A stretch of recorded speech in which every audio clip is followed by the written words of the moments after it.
Hello everyone! In this video tutorial, we will show you how to get face shape filter on Instagram. So let's dive right in. First things first, open up your Instagram app and make sure you're logged into your account. Now, head over to your Instagram stories by tapping on your profile picture at the top left corner or by swiping right from your feed. Once you're in stories, swipe through the camera modes until you find the Browse Effects option. It usually looks like a smiley face icon with sparkles around it. Now here comes the fun part.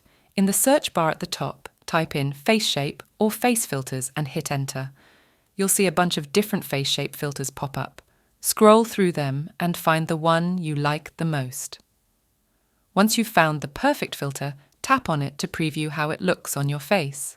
If you're happy with the filter, simply tap on the center button at the bottom of the screen to add it to your camera. And there you have it. You've successfully added a face shape filter to your Instagram camera. And that's a wrap for today's tutorial, folks. I hope you found this helpful. If you did, don't forget to give this video a thumbs up and subscribe to our channel for more Instagram tips and tricks.